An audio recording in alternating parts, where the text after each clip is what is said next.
Hay una carta del Santo Padre Juan Pablo II, bueno, realmente no es una carta, fue una exhortación post-sinodal. ¿Qué es eso? En la Iglesia hay muchos tipos de documentos. Y digamos que así como hay a nivel legal leyes, decretos, artículos, qué sé yo, no soy experto en el tema, pero tú ves como que una jerarquía en las leyes. En la Iglesia también hay una jerarquía en los documentos. Digamos que el documento más importante en cuanto a rigor es una encíclica. El Papa es maestro y su misión de pastorear la Iglesia incluye la misión de enseñar. Pero ¿cuántos leen una encíclica del Papa? ¿Cuántos leen un documento del Papa? ¿Cuántos, la gran mayoría de católicos, no tiene clara la diferencia entre una carta pastoral, una exhortación posinodal, una encíclica, un motu propio o una bula? Tantos documentos que hay en la Iglesia, y todo viene de lo mismo, de la misión del Santo Padre de transmitir el magisterio, que el magisterio es la enseñanza de la Iglesia. Todos los santos padres que hemos tenido, desde el primero, incluyendo a Pedro, pues han tenido la misión de pastorear a las ovejas. Y el pastoreo de las ovejas es a través de la sana, recta doctrina. Lo interesante del asunto es, y aprovecho esta lección histórica, que hemos tenido papas malos, papas que han sido buenos políticos, buenos artistas, pero malos papas. Y aún así, en medio de los errores morales que pudieron haber cometido, nunca cometieron un error doctrinal. Es decir, tú puedes leer en el periodo más oscuro de la Iglesia los documentos de un papa de moral dudosa y darte cuenta de que en cuanto a doctrina se mantuvo fiel, aunque en la práctica se haya alejado. Porque el papa siempre va a tener la asistencia del Espíritu Santo y va a permitir el Espíritu Santo que el magisterio continúe a pesar de él. Es como cuando tú eres profesor de matemáticas y sin importar si eres una buena o mala persona, tú enseñas que 2 más 2 es 4, es 4. Eso no tiene nada que ver con que seas buena o mala persona. 2 más 2 es 4. Entonces, después del Concilio Vaticano II, que es un elemento importante fruto del concilio, la Iglesia se fue moviendo hacia la experiencia sinodal. ¿Qué quiere decir eso? Pues ya habíamos tenido un gran concilio, el Concilio I, Vaticano I, luego vino el Concilio Vaticano II, para los que todavía están como que miércoles, eso donde lo dijimos, recuerden que los concilios son grandes asambleas de los obispos para tratar temas importantes, urgentes de la Iglesia. Por lo general era para apagar fuegos. Problemas grandes que había que reunirse a ver qué decidimos. Concilio Vaticano II no fue para eso. Fue el concilio para renovar la Iglesia y relanzar el mensaje siempre nuevo y siempre antiguo del Evangelio con el lenguaje del hombre del siglo XX, porque estaba literalmente desfasado. Estamos hablando del lenguaje del Concilio de Trento, que había sido el gran concilio antes del Concilio Vaticano I, y como que había necesidad de volver a revisar lo que teníamos. A partir del Concilio Vaticano II empiezan a darse a nivel internacional, de una forma más común, los sínodos. Y esos sínodos tienen varios nombres. En el caso de Latinoamérica y América, las Américas, la del norte, la del centro y la del sur, y en todos los países, se le llaman conferencias del episcopado, que a la larga es un sínodo. Y luego empezaron a darse los sínodos internacionales, mundiales. Son reuniones que suceden en la Iglesia cada 5 años, donde la Iglesia pues se pronuncia sobre un tema de actualidad. El último sínodo que tuvimos fue sobre la familia, un sínodo polémico, que ustedes recordarán toda la polémica que había y toda la ignorancia de los periodistas desinformando más. El próximo sínodo va a ser de los jóvenes. El Santo Padre va a hablar de los jóvenes y vamos a tener un año maravilloso centrando la Iglesia en los jóvenes. Se aproximan cosas asombrosas. En enero del 2019 vamos a tener la Jornada Mundial de la Juventud. Jóvenes de todo el mundo aquí en el patio de la casa, en Panamá. Entonces, es decir, si no vamos esta vez, estamos, perdóname Señor, jodidos. Entonces, pero hablando de todo esto, de las experiencias que hay en la Iglesia, En la exhortación postsinodal Evangelii Nuntiandi, Novo Millenium Neunte, de Juan Pablo II, él delineaba, o sea, programaba lo que debía ser la experiencia del cristianismo en el siglo XXI. Recuerda que Juan Pablo II escribe esto justo después del jubileo del año 2000. ¿Y Novo Millenium Neunte qué significa? El nuevo milenio que empieza, o el nuevo milenio que comienza, y Neunte. Y uno de los puntos importantes que él decía era revisar los tesoros que la Iglesia tiene, que están a nuestra disposición, para revitalizar nuestra experiencia de fe. He dicho todo este preámbulo enorme para decirte que la Iglesia, dentro de su experiencia particular de fe, tiene una maravillosa experiencia que se conoce como la peregrinación. Hago una pregunta de rigor. ¿Cuándo fue su última peregrinación? Los musulmanes deben peregrinar al menos una vez en la vida a la Meca. Los judíos deben peregrinar por lo menos por Pascua alguna, o sea, no una vez en la vida, ¿no? Pero con cierta frecuencia a Jerusalén. Lo mismo nosotros los cristianos.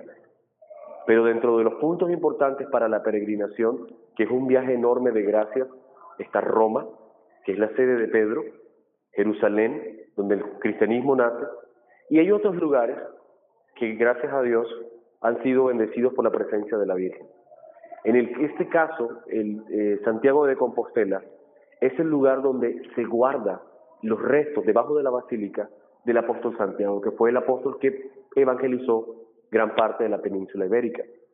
Dice que Santiago estaba un poco triste porque su evangelización no daba frutos y que la Virgen se le aparece en un pilar, una columna. Y la Virgen le dice, esta columna será la fe que vas a sembrar en este territorio. Y por eso viene la Virgen del Pilar, que se le aparece al apóstol Santiago cuando la Virgen todavía estaba viva. Ella en Jerusalén, bueno, en el momento estaba con Juan en Éfeso o en Jerusalén, no recuerdo ahora el momento, pero María todavía estaba viva y se hace presente allí con Santiago para decirle, ánimo. Lo que van a ver son dos videos corticos, y ambos videos tienen imágenes de lo que va a ser el camino portugués y el camino francés.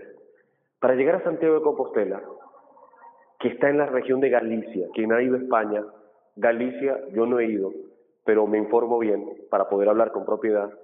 Galicia se parece a Boyacá en cuanto al verdor. Me dice, es muy parecido a Boyacá en cuanto al clima, es muy fría Galicia, está al norte, y es la zona más verde de España. Por eso, de las 4 rutas del camino, es la más hermosa, como ya van a ver en las imágenes. Ese y el camino francés. El camino portugués dura 5 días. Son 100 kilómetros que se recorren por etapas. De 3 horitas, se descansa, se habla, se toma fotos, otra vez 2 horitas, y así hasta que de la mañana a la tarde es todo un retiro de 5 días hasta que llegas a la noche a los hostales, donde hay unos hostales especiales para los peregrinos, que hay de todas las estrellas. Desde el hostal como para la persona que descomplicada, durmiendo con 80 personas en un lugar, hasta el que es en unas habitaciones especiales, como hoteles, pero que son de paso. 5 noches durmiendo durante el Camino de Santiago para llegar luego hasta el Monte del Gozo.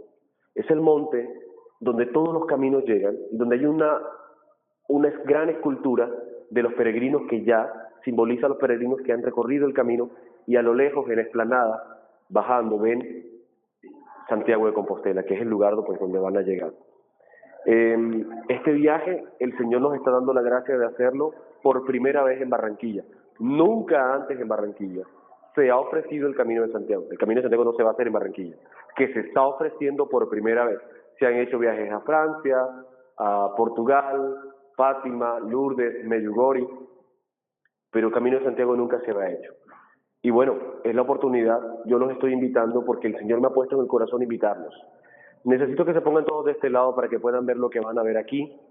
Y van a ver imágenes sobre todo del camino portugués y una partecita del camino francés, que es ya la parte final, que en realidad se une con el camino portugués. El camino portugués empieza en Tui, que es una ciudad fronteriza con Portugal, y lo bonito de este camino es que, a diferencia de los otros 3, porque son 4, Los otros 3 recorren caminos de carretera. Hay que caminar ahí con los buses atravesando al lado de los carros. Y este en particular, yo le voy a pedir a Max que apague totalmente las luces para que esa luz de arriba es un foco de aquí. Y vamos a proyectarlo primero y después le pones play. Y estos dos videos, lo bonito que tienen es que son videos hechos con la intención de que la gente descubra el espíritu del Camino de Santiago. Y quisiera que esa noche lo recibieran ustedes también, y ojalá se dieran esta oportunidad. Sí, ya está ahí, entonces yo me quito de acá, me pongo de este lado. Empezamos.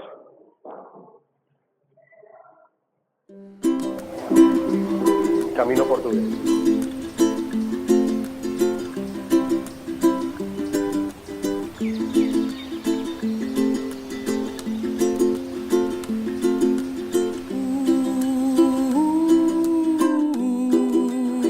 Existe un viaje diferente a los demás.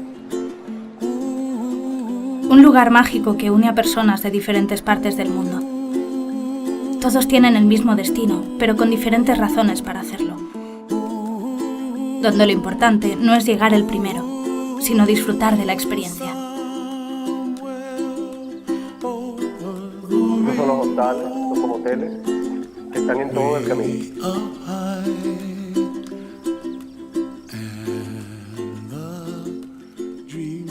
¿Y qué es lo que tiene que lo hace tan peculiar? No es solo caminar, es algo más profundo. Va mucho más allá del camino.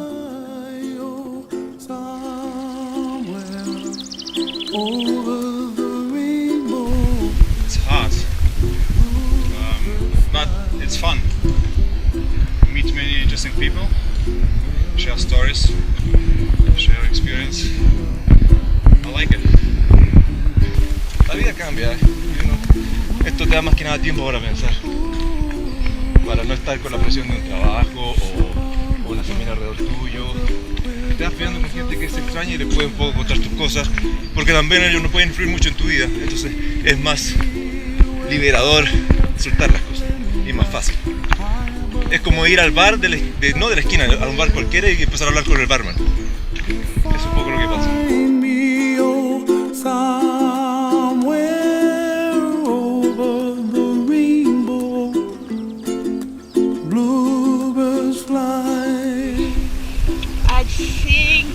It's a very good experience because we can think all along el camino. We learn to be separated from all things, material things, which are inutile in the life.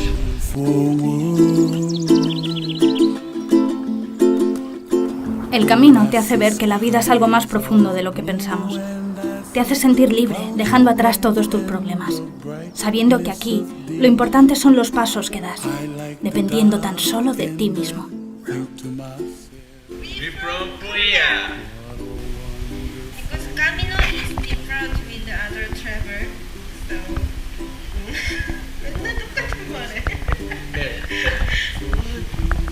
Camino is everyday walk and everyday pack my bag and everyday meet new people. Oh hi, hola, buenos días, buenas noches.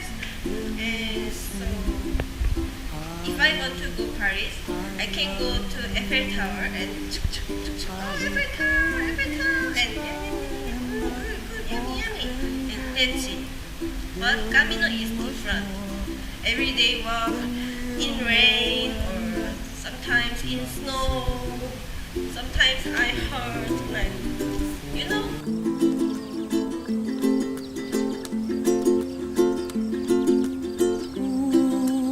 Para mí es un método para desconectar, tanto mentalmente como físicamente. Y sobre todo cuando he tenido dudas en mi vida, me ha ido bien venir aquí, conocer gente, desenvolverme. No sé, es un método para cargar pilas y volver a empezar el día a día. I'm starting to think a bit deeper, a little bit deeper. No, No major changes yet, but starting now, after 1 week, to understand how people have discovered different things on the Camino. Guys, if you want to do this trip, another thing is it's an easy walk. It's a hard way. Do it for yourself. Do it for someone. Es muy duro, lo pasas mal. Pero dicen que el camino te refleja lo que ha sido tu vida día a día. Y que muy seguramente vas a tener éxito haciéndolo. Te demores un poco, llegues más o menos magullado. Pero seguramente eso es bueno porque te confirma que tú puedes hacer cosas. Que la gente se atreve después a hacer otras cosas que tal vez no se atrevería si hubiera hecho este camino.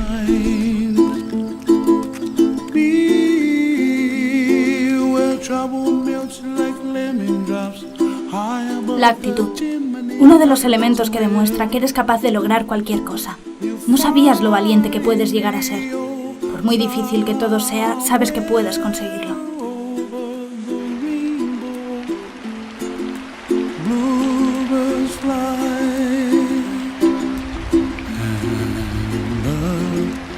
Todos aquellos que tengáis aquí el miedo de hoy me gustaría hacerlo, pero me da palo, me da miedo. ¿Qué miedo? Si el miedo no me hace frenarte, voy a seguir para adelante. Total, solo piensa caminar, nunca estás solo. El miedo solo te dejará en el sitio donde estás. Y vas con miedo y nunca vas a hacer nada. A ver, el miedo trae el odio. Esto es como Yoda de Star Wars. El miedo trae el odio, después la soberbia trae la ignorancia y este mundo es muy soberbio en general. He estado trabajando 44 años ininterrumpidamente. Mi propósito es llegar lo más lejos posible. Dudo de mis fuerzas, pero espero poder llegar a Santiago. You should only do something like the Camino when you're ready. Porque el camino lo haces a lo largo de toda tu vida, pero siempre tienes que frenar y ver las huellas que vas dejando. Para cualquier persona yo creo que lo importante es saber que hay alguien en el mundo que te quiere un poco, que sea tu familia, sea quien sea. Y tener buenos recuerdos, que en los que tú te puedas refugiar en los momentos que estás no tan bien. Hay gente que sinceramente tú ves que no tiene buenos recuerdos de ninguna parte de su vida y eso es medio triste. A mí me ha dado mucha paz el hacer el camino. Pero reflexionas, Sí, mucho tiempo caminando, piensas. Espero ser mejor persona cuando vuelva. Me esfuerzo todos los días en ser buena persona. You are not the same. When I reach in Marseille. Hombre, yo he contado muchas cosas, valores ya muy perdidos, sí, con la gente. Y supongo que si llego a la plaza del Obradoiro me voy a echar a llorar.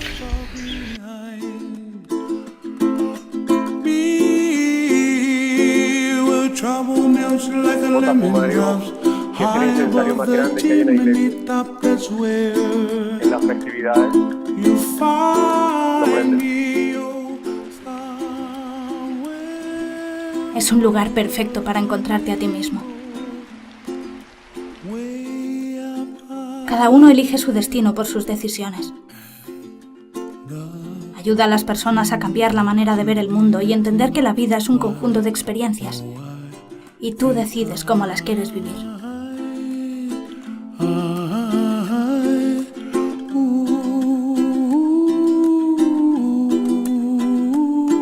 Y después de haber llegado hasta aquí, te das cuenta que esto no es el final del camino, tan solo es el principio.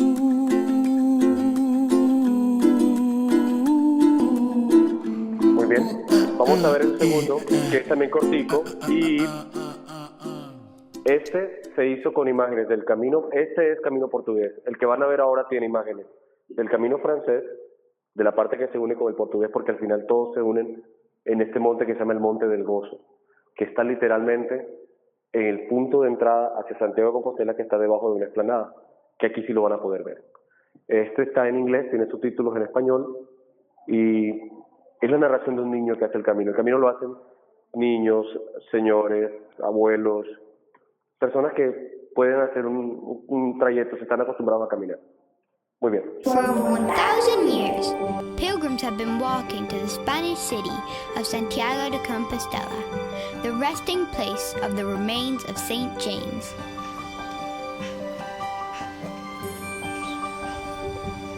There are many ways along the Camino of Santiago, but the most popular way is the French way. In 2016, it is expected that almost 300,000 walkers will take on the Camino. This compares with the only 690 pilgrims in 1985. St. James is the apostle who pretty much made the Camino. He was buried underneath the cathedral in a tomb, so that's where we're going now. The tradition says that the Camino to Santiago should begin if you are at least 50 kilometers away from the cathedral. It's not that bad today. It's around 24 degrees. I'm 25 kilometers from Santiago. To earn an official Camino certificate, you need to complete a minimum of 100-kilometer walk or cycle 200 kilometers. Many walkers begin their journey way more than 50 kilometers from Santiago.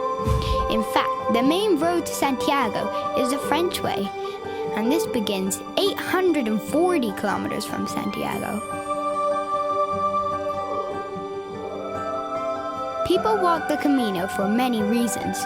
Religion is just one of them, but fitness, hiking, and perhaps just to be outside enjoying the wonderful scenery and people you meet along the Camino way.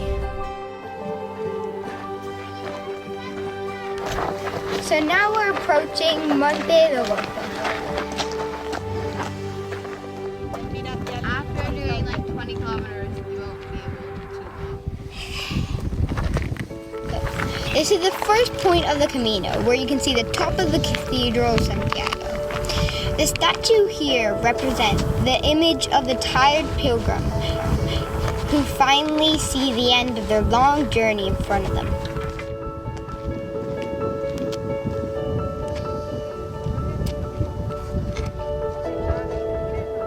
So here people left pieces of their journey just in respect of the Pope who said Mass to thousands of people in 1993.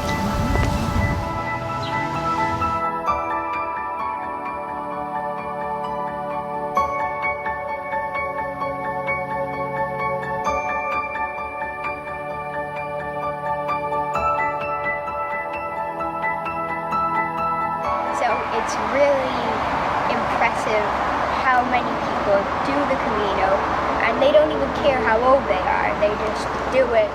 Most people do around 25 kilometers every day, so the average person would take around 7 hours with a little break, which mostly many people do. It is a big walk. It does take a long time, of course. So here, St. James means Santiago in Spanish, so that's why here it's called Santiago. They celebrate St. James Day on 25th of July. This cathedral has been around for around 1,000 years without changing too much. Of course, they have added bits over the centuries.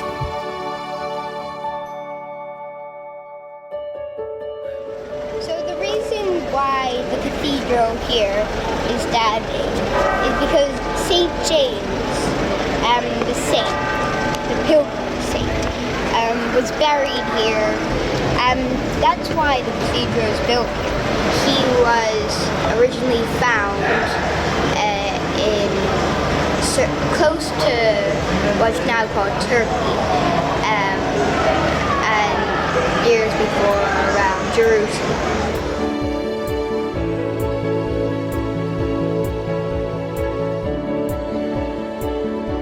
I'm from Castellón.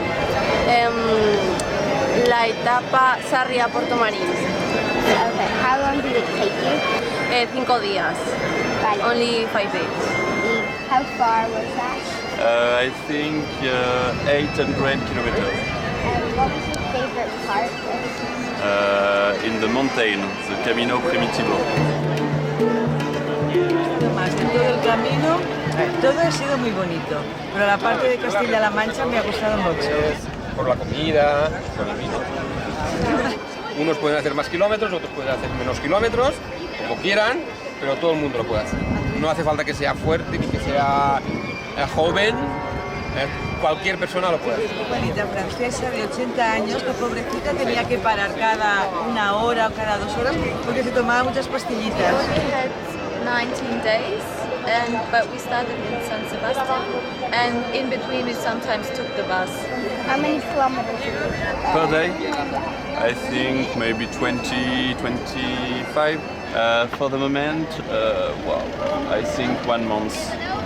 Yes, and we continue after to Fistera.